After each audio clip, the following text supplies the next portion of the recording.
भला हुआ मेरी माला टूट गई, मैं राम भजन से छूटी। भला हुआ मेरी माला टूट गई, मैं राम भजन से छूटी। मेरे सिर से टली बला, भला हुआ मेरी माला टूट गई, मैं राम भजन से छूटी।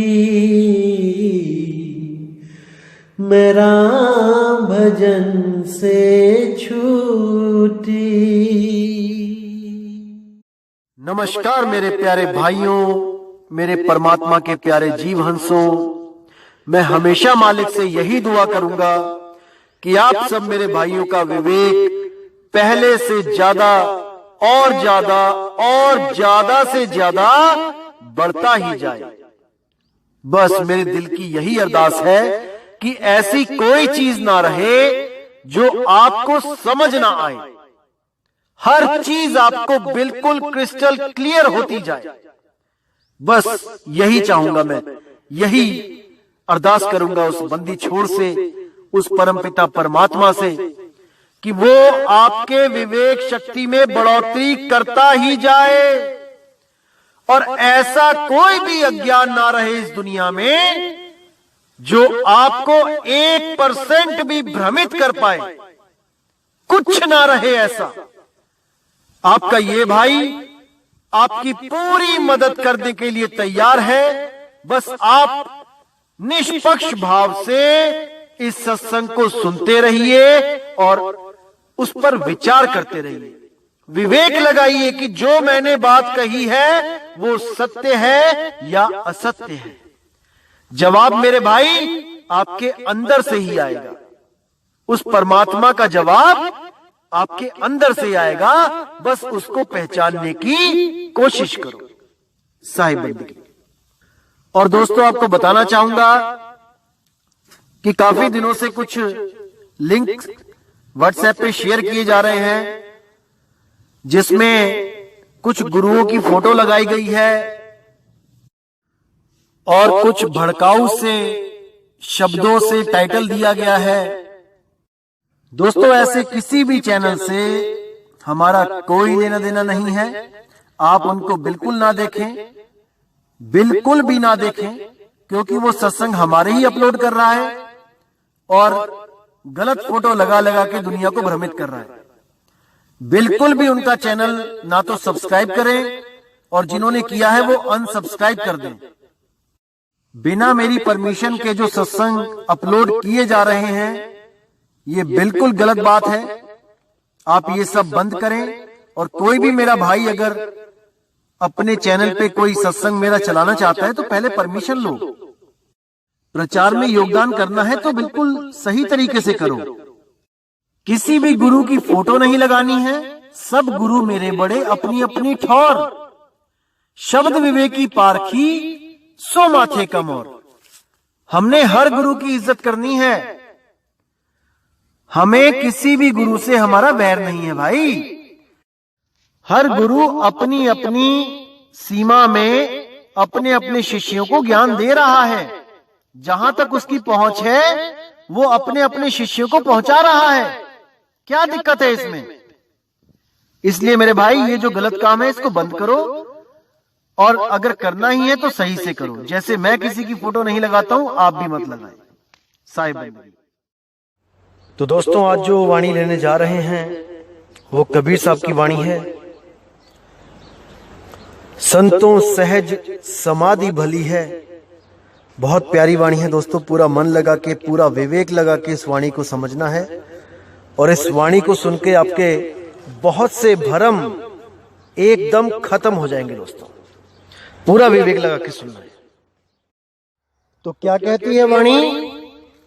संतों सहज समाधि भली है, गुरु प्रताप जिस दिन से जगी है, दिन दिन अधिक चली है, जहां जहां डोलूं सो परिक्रमा, जो जो करूं सो पूजा, जब सोऊं तब करूं दंडवत, भाव मिटाऊं दूजा।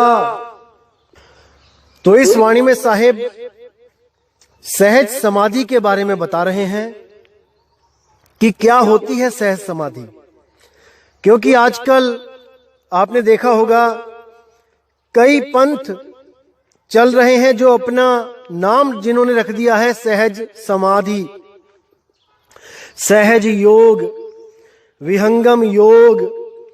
कई ऐसे पंथ चल रहे हैं जो भ्रमित करने के लिए ऐसा नाम रख देते हैं जिससे लगता है कि यह बिल्कुल सही रास्ता है। लेकिन दोस्तों, भ्रमित नहीं होना है। हमने केवल नाम पे नहीं जाना है, हमने ये देखना है कि अंदर करवाया क्या जा रहा है। क्या ये सच में सहज योग है जो बाहर बोर्ड लगा है? क्या ये सच में विहंगम योग है जैसा पंथ का नाम रख दिया है? इस पे हमने गहन विचार करना होगा कि कहीं ऐसा तो नहीं कि बाहर से जो डब्बा है उस पे मेड इन अमेरिका लिखा है और अंदर जो सामान बेचा जा रहा है वो मेड इन चाइना है। कहीं ऐसा तो नहीं हो रहा है? हमें अंदर जाके देखना पड़ेगा कि वो करवा क्या रहे हैं। क्योंकि अगर आपको थोड़ा भी सत्य ज्ञान होगा तो आप उनको पकड़ लोगे कि ये बाहर से तो कुछ और अंदर से तो कुछ और है भाई। इसीलिए ये ज्ञान करवाया जा रहा है आपको, ताकि मैं किसी को गलत ना बोलूं, आप स्वयं पकड़ लो, स्वयं पहचान जाओ कि कौन गलत करवा रहा है। इसीलिए बिना किसी का नाम लिए हर भेद खोला जा रहा है। तो क्या कहती है वाणी? संतों सहज समाधि भली है। कि बहुत से योगी समाधि ले लेते हैं। कुछ लोग तो ऐसे हैं जो इस शरीर को छोड़ के भी जा चुके हैं और उनके चेले समझ रहे हैं कि गुरुजी अभी समाधि में लीन है, और उठा के उनके शरीर को रेफ्रिजरेटर में लगा रखा है, फ्रीज में लगा रखा है। अब उन भोली आत्माओं से कोई पूछे कि जब कोई समाधि लेता है या आपके गुरुजी ने पहले कभी समाधि ली थी तो क्या फ्रिज में बैठ के समाधि ली थी? अगर उन्होंने पहले 2, 3, 4, 5, 6 महीने समाधि में चले गए थे और वापस आ गए थे बिना फ्रिज में बैठे, तो आज आप क्यों डरते हो उनकी बॉडी को फ्रिज से बाहर निकालने से? अरे अगर वो सच में समाधि में होंगे तो वो वापस आ जाएंगे, बदबू नहीं मारेगा शरीर। ये समाधि का बहुत बड़ा गुण होता है कि सूक्ष्म शरीर कहीं भी चला जाए इस देह को छोड़ के, लेकिन इस देह में बदबू नहीं आती। चाहे 3 महीने के लिए चला जाए, चाहे 6 महीने के लिए, लेकिन इस देह से बदबू नहीं आएगी। ये बहुत बड़ा गुण होता है समाधि का। पुराने टाइम में हजारों सालों की समाधि में लीन हो जाते थे ऋषि मुनि, लेकिन उनका शरीर बास नहीं मारता था, सड़ता नहीं था। दीमक अपना घर बना लेती थी शरीरों पे, लेकिन फिर भी बास नहीं मारता था। तो आज क्यों डरते हो मेरे भाई? अगर सच में समाधि ली है किसी ने तो वापस आएगा, डर किस बात का है? तो साहिब कहते हैं कि ऐसी ऐसी समाधियां लेने वाले आए इस दुनिया में कि कई कई साल तक समाधि में लीन रहे, लेकिन फिर भी उनको मुक्ति नहीं मिली, क्योंकि उनकी समाधि सहज समाधि नहीं थी। इसको समझना है भाई मेरे कि सहज समाधि होती क्या है। तो साहिब यहां बिल्कुल क्लियर कर रहे हैं, संतों सहज समाधि भली है, गुर प्रताप जिस दिन से जगी है, दिन दिन अधिक चली है। यानी जब से मुझे सहज समाधि से गुरुजी ने जोड़ दिया है। तब से ये लगन ऐसी लग गई है कि ये बढ़ती ही जा रही है, बढ़ती ही जा रही है। अपने निज स्वरूप को प्राप्त करने के लिए ये बेचैन हुई पड़ी है। अब ये और नहीं रहना चाहती इस दुनिया में, अपने स्वरूप में स्थित होना चाहती है। कौन? सुरती। तो कहते हैं जहां जहां डोलो सो परिक्रमा, जो जो करूं सो पूजा। अब मुझे तीर्थों में जाने की जरूरत नहीं पड़ रही है, मंदिर मस्जिद गुरुद्वारे इनके चक्कर लगाने की जरूरत नहीं पड़ रही है। अब जहां जहां डोलूं सो परिक्रमा। अब जहां पे भी मैं चलता हूं वो मेरी परिक्रमा हो रही है, उस परमात्मा की मैं परिक्रमा कर रहा हूं। जहां जहां डोलूं सो परिक्रमा, जो जो करूं सो पूजा। अब मुझे कोई घी के दिए बनाने की जरूरत नहीं पड़ रही है, उनको जलाने की जरूरत नहीं पड़ रही है, घंटियां बजाने की, शंख बजाने की जरूरत नहीं पड़ रही है। अब जो जो करूं सो पूजा। मैं खा रहा हूं, मैं पी रहा हूं, मैं चल रहा हूं, मैं कोई काम कर रहा हूं, ये सब मेरी पूजा में ही गिना जा रहा है, क्योंकि मैं 24 घंटे सिमरन कर रहा हूं, अपने शब्द गुरु को याद कर रहा हूं। जब सोऊं तब करूं दंडवत, भाव मिटाऊं दूजा। अब मुझे गुरु के पास जा जाकर दंडवत करने की जरूरत नहीं पड़ रही है कि गुरुजी सामने आए और मैं दंडवत करूं। अरे जब जब मैं सोता हूं, लेटता हूं, तब तब मैं दंडवत ही कर रहा हूं। तो आगे क्या कहते हैं? आंख न मूंदो, कान न रूंदो, तनिक कष्ट मत धारो, खुले नयन पहचानो हंस हंस, सुंदर रूप निहारो। अब कहते हैं मुझे आंख बंद करने की जरूरत नहीं पड़ रही है, मुझे कान बंद करने की जरूरत नहीं पड़ रही है, और ना ही मैं अब उस गुरु की शरण में हूं जिसने मुझे आंख बंद करके त्रिकुटी पे ध्यान लगवा दिया, या मेरे अंगूठों से मेरे कान बंद करके अंदर की जो काल की धुनें हैं, इन 5 तत्वों की जो धुनें हैं, नाशवान जो धुनें हैं, उन धुनों के साथ जोड़ दिया। अरे नहीं, मुझे अब वो गुरु नहीं चाहिए, मुझे वो गुरु चाहिए जो सार शब्द का भेदी गुरु हो, जिसको प्राप्त करने के लिए आंखें बंद करने की जरूरत नहीं पड़ती, कान बंद करने की जरूरत नहीं पड़ती। अरे मेरे भाई, थोड़ा सा विवेक लगाओ। अगर बाय चांस किसी के दोनों हाथ कट जाएं और उसने गुरु से नाम लिया हुआ हो, तो वो कैसे अपने कान बंद करेगा? क्या वो गुरुजी के पास जाके बोलेगा कि गुरुजी आपने ही मुझे ये विधि बताई थी कि कान में अंगूठे डालने हैं, अब मेरे तो हाथ कट गए हैं, अब आप मेरे कानों में अंगूठे डालो ताकि मैं उस धुन को सुन सकूं, आधा घंटा 1 घंटा डाल के रखो। ऐसा भ्रमित कर रखा है इन अधूरे गुरुओं ने कि क्या बताऊं। इसलिए साहिब जी साफ बोल रहे हैं, आंख न मूंदो, कान न रूंदो, और तनिक कष्ट मत धारो, खुले नयन पहचानो हंस हंस, सुंदर रूप निहारो। खुले नयन पहचानो, आंखें खोल के ध्यान करो।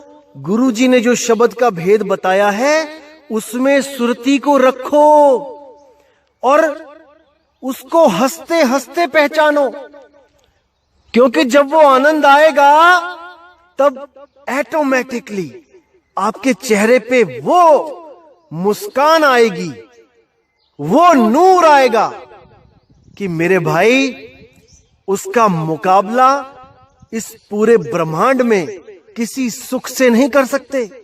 सुख और दुख तो बहुत छोटी चीजें हैं उस परम आनंद के सामने, बिल्कुल तुच्छ।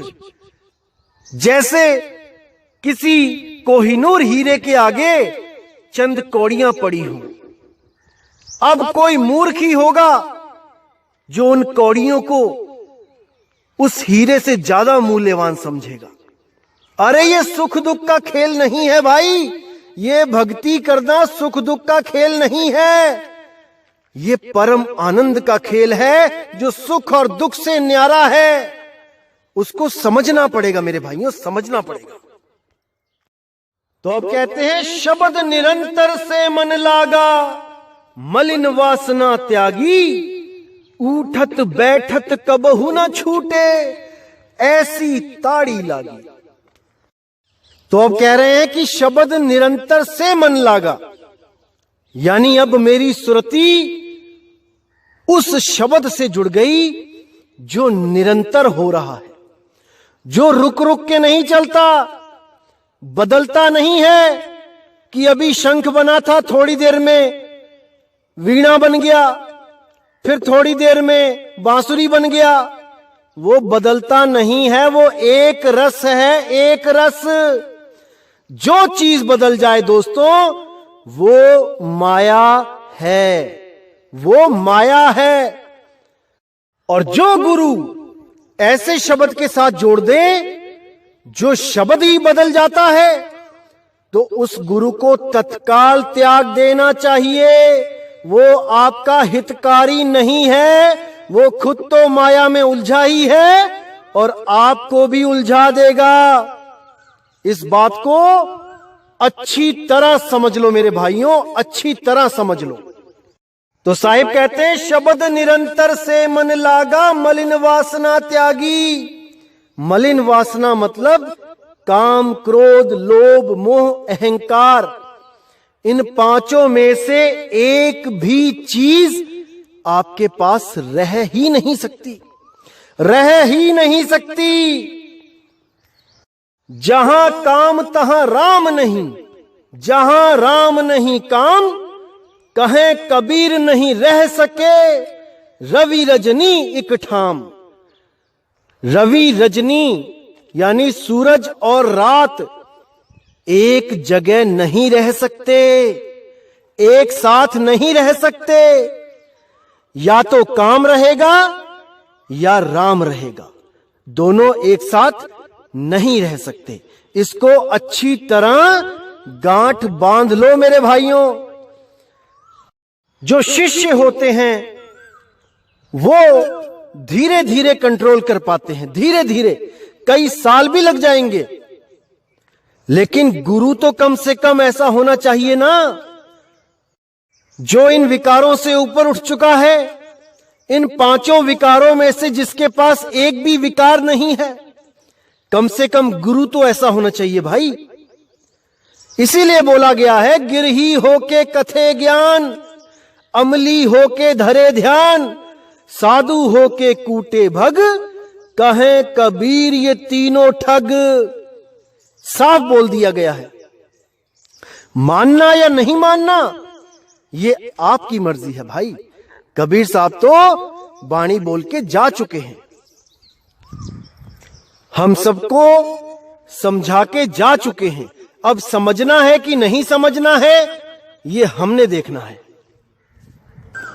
तो कहते हैं, शब्द निरंतर से मन लागा, मलिन वासना त्यागी, उठत बैठत कबहू न छूटे, ऐसी ताड़ी लागी।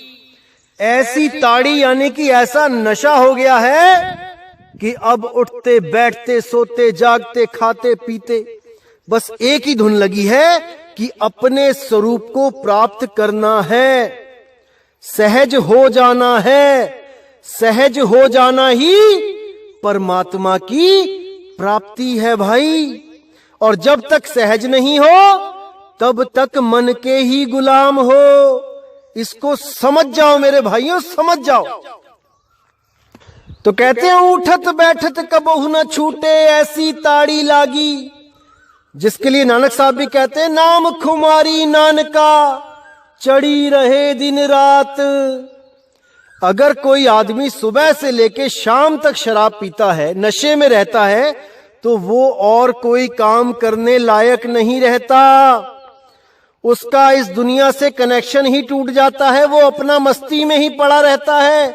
उसको ये होश भी नहीं रहता कि मैं घर में बिस्तर पे पड़ा हूं कि नाली में पड़ा हूं। यानी उसकी सुरती हर चीज से अलग हो जाती है, बस अपने आनंद में रहती है।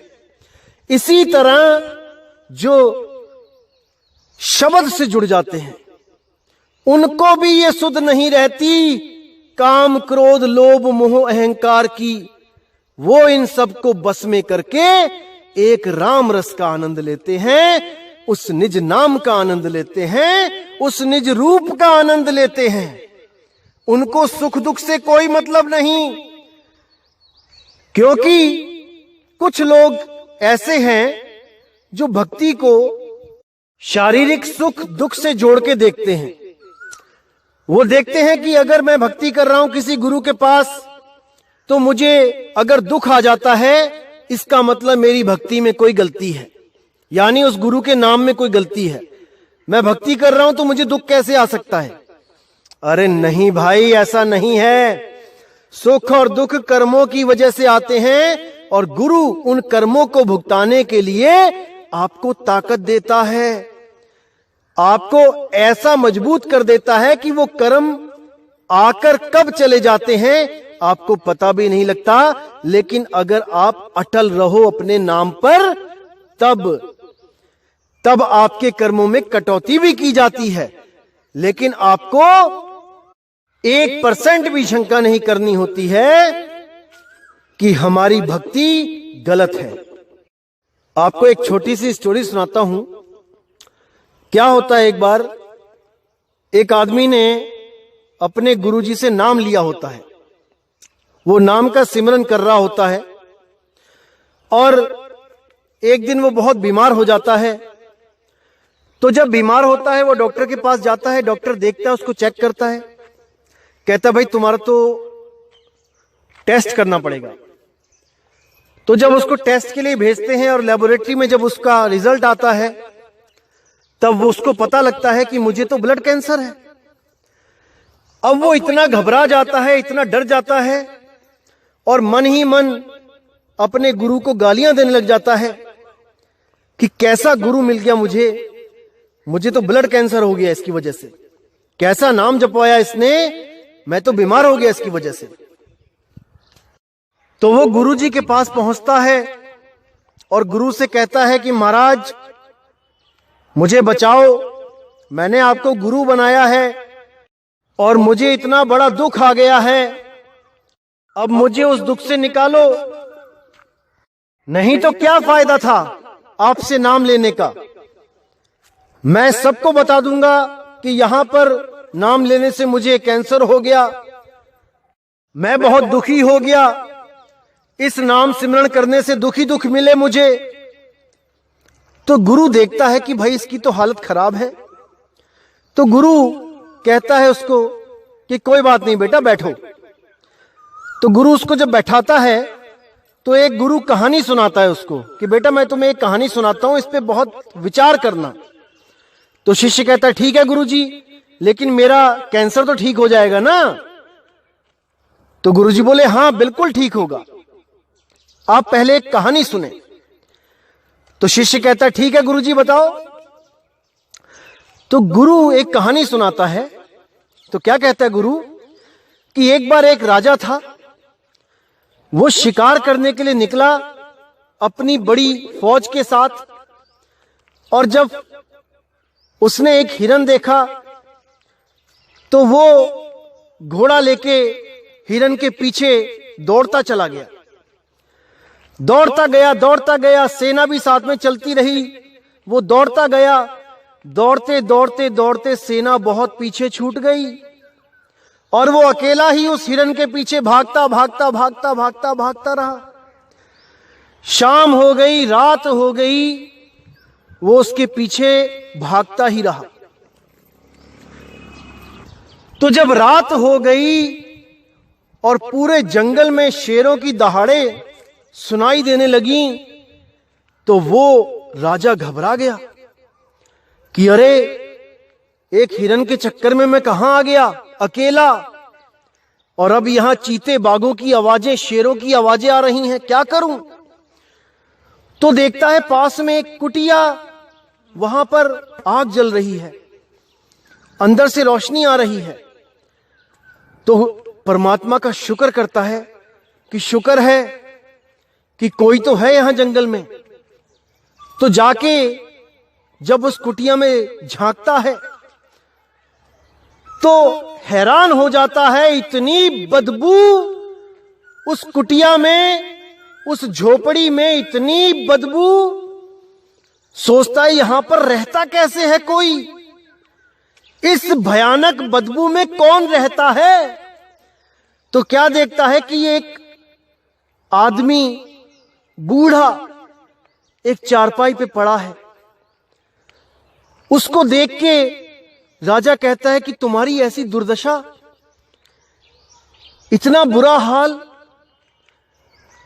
चारों तरफ देखता है तो वहां पर मांस ही मांस लटका होता है, दीवारों पे मांस, ऊपर तारें, जैसे कपड़े बिछाने के लिए, कपड़े सुखाने के लिए तारें लगा रखी होती हैं, उन तारों पे भी मांस ही मांस, मांस ही मांस, चारों तरफ मांस ही मांस, और मांस सड़ रहा है, बदबू भयानक आ रही है, एक पल भी नहीं रहा जा रहा है वहां पे। और राजा हैरान है कि ये कैसे रुका हुआ यहां पे, ये छोड़ के चला क्यों नहीं जाता इस झोपड़ी को? तो उससे पूछता है भाई तुम कौन हो? तब वो बूढ़ा आदमी कहता है कि मैं एक शिकारी हूं, मैं जंगल में शिकार करता हूं और मैं बहुत कमजोर हूं, इसलिए मैंने पहले से ही ये मांस अपने लिए बचा बचा के लटका रखा है ताकि मुझे बाहर ना जाना पड़े और मैं इसी को ही खा के जब तक मैंने जीना है जीवित रहूं। तो राजा कहता है कि भाई कमाल हो गई है, तो ऐसी दुर्दशा, ऐसी महाबदबू में तुम कैसे रहते हो? तो वो शिकारी बोला कि भाई मेरी चिंता मत करो, तुम बताओ तुम कौन हो और यहां क्या कर रहे हो?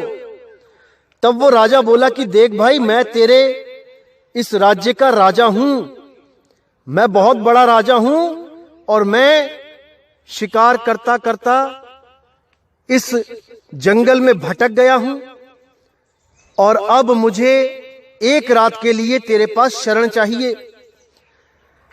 तो वो कहता है कि राजा मैं तुम्हें शरण नहीं दे सकता। तो राजा कहता है कि क्या बात कर रहे हो, बाहर शेर चीते हैं, मैं बाहर रहूंगा तो वो खा जाएंगे, मुझे अंदर आने दो, मुझे एक रात रहने दो। लेकिन वो शिकारी कहता है नहीं राजा, तुम यहां नहीं रह सकते। राजा कहता है क्यों नहीं रह सकता, मुझे बताओ तो, क्या तुम्हारे पास खाने के लिए कुछ नहीं है मुझे देने के लिए, इसलिए मुझे कहना चाहते हो कि तुम चले जाओ?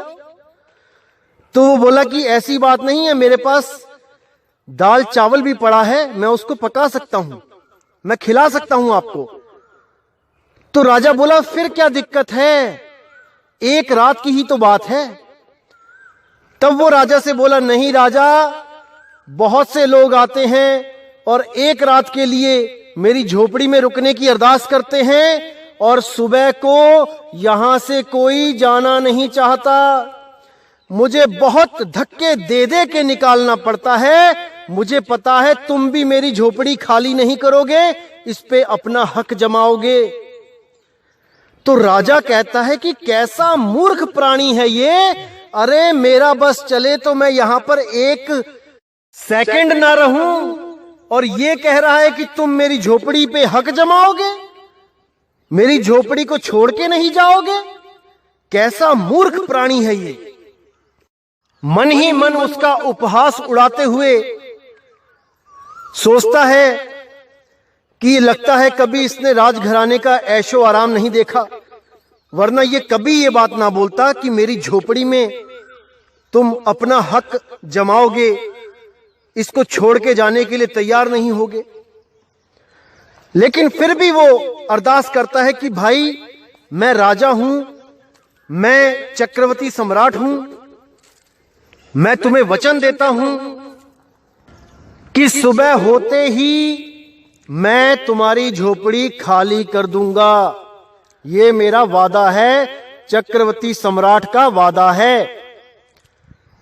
तो वो बूढ़ा शिकारी कहता है कि देख लो भाई, महाराज जी मुकर मत जाना, पता लगा तुम्हें भी धक्के देके निकालना पड़े यहां से। तो राजा हंसने लग जाता है, कहता है अरे कैसी मूर्खता वाली बातें करते हो, मैं वचन देता हूं कि मैं यहां एक पल भी नहीं रुकूंगा, सुबह होते ही मैं तो अभी छोड़ दूं इसको, लेकिन मेरे पास कोई विकल्प नहीं है, मैं नहीं जा सकता कहीं। तो वो बूढ़ा शिकारी मान जाता है, कहता है कोई बात नहीं, एक रात की बात है, आप रुक जाओ। तो राजा को कुछ भोजन देता है खाने को। राजा उस झोपड़ी में रुक जाता है और सोने की कोशिश करता है उस भयानक बदबू में। धीरे धीरे धीरे उसको नींद आने लगती है और उसको जो बदबू थी वो खुशबू में बदल जाती है। वो उस खुशबू में रमने लग जाता है और रमता रमता रमता सो जाता है। अब जब सुबह उठता है तो बूढ़ा शिकारी बोलता है कि महाराज जी आपके जाने का समय हो गया है, अब आप अपने राजमहल को जाइए। तो वो राजा बूढ़े शिकारी के चरणों में गिर जाता है और कहता है कि हे प्रभु, हे मेरे मालिक, मुझे इस झोपड़ी से मत निकालो, मुझे इस झोपड़ी में रहने दो, मैं आपका दास बन के रहूंगा, मुझे कृपया करके यहीं रहने दो, मुझे मत निकालो। तब वो बूढ़ा शिकारी कहता है महाराज ये तो बिल्कुल गलत बात है, आपने मुझे वचन दिया था कि आप सुबह होते ही मेरी झोपड़ी खाली कर दोगे, लेकिन आप मुझे वादा खिलाफी कर रहे हो मेरे साथ, आप मुझे धोखा दे रहे हो। तो जब इतनी स्टोरी वो शिष्य सुनता है गुरुजी के द्वारा, तो गुरुजी से पूछता है कि महाराज ये कैसी कहानी है? अरे वो राजा महाराजा सम्राट जिसके आगे बड़े से बड़ा ऐशो आराम भी फीका पड़ जाए, बड़े से बड़े इत्र, सुंदर से सुंदर महल, वो उस झोपड़ी के लिए कैसे रोने लग गया? कितना बड़ा मूर्ख है वो। अरे उस राजा का नाम क्या है गुरुजी, नाम तो बता दो, कौन है वो राजा? तो गुरुजी कहते हैं कि वो राजा तुम हो, तुम हो वो राजा। वो कहता है गुरुजी कैसे, वो मैं कैसे हूं? तब गुरुजी समझाते हैं कि बेटा तुम एक रात के लिए इस तन रूपी झोपड़ी में आए थे। इस तन में, इस झोपड़ी में चारों तरफ मांस ही मांस लटका था और महा बदबू आती है इस शरीर से। अगर आप बाहर की खाल हटा दें तो केवल बाहर की खाल ही इस सारी बदबू को बाहर निकलने से रोकती है। कभी आपके शरीर में कोई कट लग जाए, थोड़ी सी पीक पड़ जाए, उसको सूंघ के देखिएगा कैसी बास मारती है ये चमड़ी। लेकिन तुम वो राजा हो जो इतने महागंध में भी रहने के लिए तरस रहे हो। अरे तुमने जब मुझसे नाम लिया था तो किस लिए लिया था? क्या इस झोपड़ी में रहने के लिए लिया था या अपने राजमहल को लौट जाने के लिए लिया था? इस झोपड़ी से मुक्त होने के लिए लिया था? इन शरीरों से मुक्त होने के लिए लिया था? क्यों लिया था? याद करो। अरे भाई, नामदान केवल और केवल मुक्त होने के लिए लिया जाता है, ना कि इस झोपड़ी में रहने के लिए। इसलिए मेरे भाई, छोड़ना सबने ही है इस झोपड़ी को। उससे पहले पहले उस अवस्था को प्राप्त कर लो जिसको प्राप्त करने के बाद आपको इस झोपड़ी की जरूरत नहीं पड़ेगी। आपका इस झोपड़ी से मोह भंग हो जाएगा और आप केवल और केवल अपने निज रूप में, अपने निज नाम में, अपने निज शब्द में वास करोगे। समझ लो मेरे भाइयों, इसको अच्छी तरह समझ लो। तो आगे क्या कहते हैं? कहत कबीर सहज ये रहनी, सो परगट कर गाई, सुख दुख से कोई परे परम पद, सो पद है सुखदाई।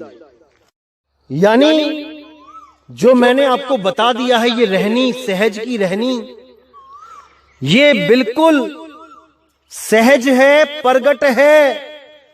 बस उसमें अपनी सुरती लगानी होती है, किसी भेदी गुरु से ज्ञान को प्राप्त करके। उस अनमोल ज्ञान को प्राप्त करके आपने केवल अपनी सुरती को उस शब्द में जोड़ना है जो निरंतर हो रहा है। शब्द निरंतर से मन लागा, इसको समझ जाओ मेरे भाई। और ये वो शब्द नहीं है जो श्वासों में चल रहा है, ओम सोहम या सोहम या कोहम या मैं तू या वो हम, ऐसा कुछ नहीं है भाई। ये नकली शब्द है, ये 5 तत्वों द्वारा निर्मित शब्द है, जो एक दिन खत्म हो जाएगा, मर जाएगा, जिसके लिए बोला गया है जाप मरे अजपा मरे अनहद भी मर जाए, सुरत समाए शब्द में वाको काल न खाए। वो कौन सा शब्द है? वो निरंतर शब्द है जिसमें सुरती को लगाना है, जो एक रस है, जो कभी बदलता नहीं, जो शंख, वीणा, बादलों की गर्जना, बांसुरी, नगाड़े, इन सब से न्यारा है। ये सब काल की धुनें हैं भाई, ये सब 3 लोक की धुनें हैं। इनसे बच के रहना है भाई, बच के। तो कहते हैं सुख दुख से एक परे परम पद, सो पद है सुखदाई। ना तो सुख और ना ही दुख, इन दोनों ही अवस्थाओं से परे आनंद, शाश्वत चैतन्य अवस्था, जिसके सामने हर सुख दुख फेल है, फीका है। उस अवस्था को जब आप प्राप्त करोगे, तब आपको समझ में आएगा कि असल में कबीर मूल ज्ञान है क्या चीज। क्या है कबीर मूल ज्ञान? ये ओम सोहम मंत्र, ज्योत निरंजन ओंकार रारंकार सोहं सतनाम मंत्र, सतपुरुष अकाल मूरत शब्द स्वरूपी राम मंत्र, अरे ये सब तो मैन मेड मंत्र हैं, इंसानों के द्वारा बनाए गए हैं। इसीलिए बोला कबीर साहब ने, तंत्र मंत्र सब झूठ है, इनमें ना उलझे कोई, और सार नाम जाने बिना कागा हंस ना होए। वो कौवा हंस नहीं बन सकता भाई जब तक सार नाम ना मिल जाए। और सार नाम कैसे मिलता है? इसका मतलब ये नहीं कि आपको 10-12 साल पहले ओम सोहम जपवा दिया जाएगा, या कोई 5 नाम 7 नाम जपवा दिए जाएंगे, फिर उसके द्वारा कोई प्राप्ति होगी, वो सार नाम है। या कुछ सालों के बाद आपको एक मंत्र और पकड़ा दिया जाएगा, उसको भी श्वासों के साथ जपना है, वो सार नाम है। बिल्कुल नहीं। साहिब कहते हैं, सोई गुरु पूरा कहाए, जो 2 अक्षर का भेद बताए, एक छुड़ाए एक लखाए, तब प्राणी निज घर को जाए। जब वो सारनाम दिया जाता है तो बाकी जितने 52 अक्षर हैं उन सबको छुड़वा दिया जाता है। कुछ भी नहीं जपना, केवल और केवल सार नाम का सिमरण करना है। उसके अलावा सुरती कहीं नहीं जानी चाहिए आपकी, क्योंकि सारा खेल सुरत का ही है भाई। जहां आशा तहां वासा, जहां पे आपकी आस लगेगी आपका वास ऑटोमेटिकली वहीं हो जाएगा। इसीलिए बोला गया है कि किसी जड़ वस्तु में कहीं पर भी सुरती नहीं लगानी है, केवल और केवल शब्द में सुरत समानी चाहिए। शब्द में सुरत समाए तब मुक्ति मिलेगी भाई, अन्यथा नहीं। तो दोस्तों, उम्मीद करता हूं कि आज के सत्संग से आपके काफी कंसेप्ट क्लियर हो गए होंगे और ऐसा कोई भ्रम नहीं रह गया होगा आपके दिमाग में जो आपको भ्रमित कर पाए। और अगर ऐसा कुछ रह भी गया है तो मैं अरदास करूंगा कि वो सारे भ्रम धीरे धीरे करके खत्म हो जाएं और आप केवल और केवल सत्य का साथ दे सको, इतना विश्वास पैदा हो सके कि सत्य और असत्य का निर्णय कर सको। तो दोस्तों, इसी के साथ मुझे विदा दीजिए। जय गुरु बंदी छोड़ वैराग साहिब, जय गुरु बंदी छोड़ साधु शरण साहिब, जय गुरु बंदी छोड़ मदन साहिब, जय जय गुरु बंदी छोड़ सतगुरु सत्य कबीर साहिब की सदा ही जय हो, सदा ही जय हो मेरे मालिक की साहिब बंदगी सतनाम।